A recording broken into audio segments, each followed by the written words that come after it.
Radioactif. Radioactif, la radio qui libère la parole des jeunes. Bonjour à toutes et à tous, bienvenue dans ce nouvel épisode de podcast qui est dédié à la musique. Aujourd'hui nous recevons plusieurs intervenants qui vont chacun parler de leur style de musique favori. Et on commence tout de suite avec Prudence qui va nous parler de drill et de Frenchcore. Bonjour à tous, c'est Prudence. Donc, je suis là pour vous parler un peu de Frenchcore et de drill. Donc la Frenchcore, c'est un peu un dérivé de la techno-hardcore qui a été créée en France en 1990 et qui a été créée par Assistante Informatique. Et la drill qui est un peu un sous-genre musical de hip-hop origine du South-Side. Donc pour tout ce qui est Frenchcore, en artiste, on a D-Freak, qui fait de l'hardcore, du Frenchcore et qui a débuté en 2009 avec Comic Bass. Ou par exemple Bélix, de son vrai nom Billy Diamant, qui fait de la Frenchcore, de l'hardcore, de la psytrance et qui a commencé en 2011 avec son album You Can't Stop the Rave. Et avec la drill, on a Ziak, des artistes un peu comme ça. On aime un peu tout ce qui est, ça fait un peu homme de cité, mais pas trop quoi. Et ça fait ressentir un peu un effet, je sais pas, supériorité. Tout ce qui est Frenchcore, ça donne envie de s'éclater. Merci beaucoup pour cette intervention. Alors maintenant c'est au tour de Sarah qui va nous parler de K-pop. Bonjour, donc moi c'est Sarah. Donc je vais vous présenter la K-pop, qui est un terme désignant un courant musical originaire de Corée du Sud, qui regroupe plusieurs styles dont la pop, le rap, le rock, etc. Ça a débuté après la guerre, mais plus précisément en 1992, par So Taiji and Boys, qui proposait un style hip-hop et rock, mais la K-pop a explosé dans les années 2000. J'ai connu la K-pop avec Twice et BTS, donc ce sont deux groupes différents, un groupe de filles et un groupe de garçons.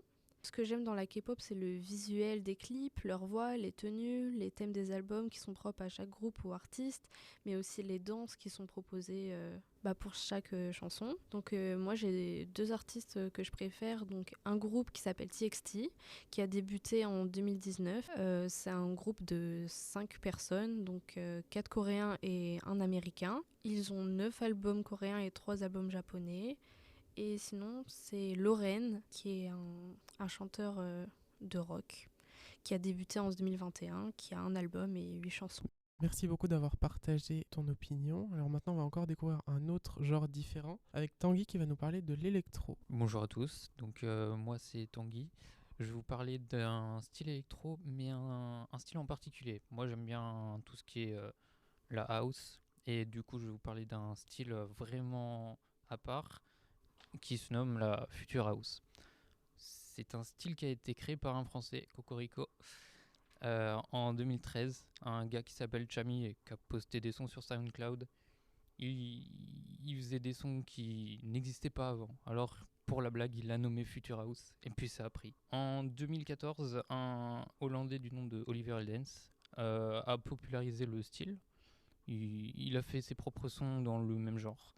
Et c'est passé à la radio. C'est comme ça que j'ai découvert personnellement, avec le titre Gecko, Overdrive. Il est beaucoup passé en 2014. Voilà, c'est un style que j'aime beaucoup parce qu'il y a énormément de basses, des sons métalliques, beaucoup de vibrations, parfois du piano, toujours dans la house. Parfois c'est un peu atmosphérique, un peu planant, mais ça dépend vraiment des titres.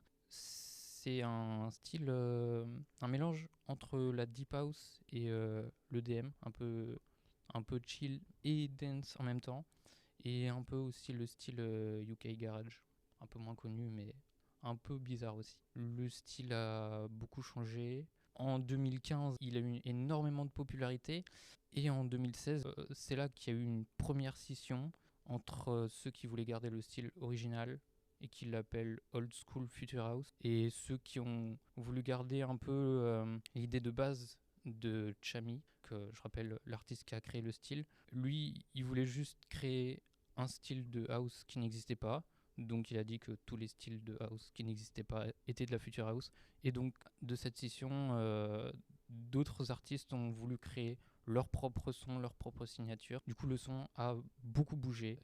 C'est énormément diversifié. Ceux qui ont connu le style à la première heure ne se sont plus forcément reconnus dans ce qui sortait à partir de ces années-là. Donc on peut dire que pour certains, le style est mort en 2016-2017, Et pour d'autres, il a juste changé de forme à chaque fois. Et puis il y a eu un petit groupe d'irréductibles producteurs qui ont voulu garder le style original.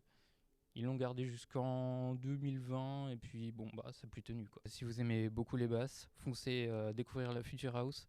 Je vous conseille des titres comme Untrue de Chami, bien sûr, et le fameux Gecko de Oliver Heldens. Donc merci à nos 3 intervenants de nous avoir fait découvrir leur style favori. On vous revoit peut-être dans une prochaine émission. Merci beaucoup en tout cas d'être venus.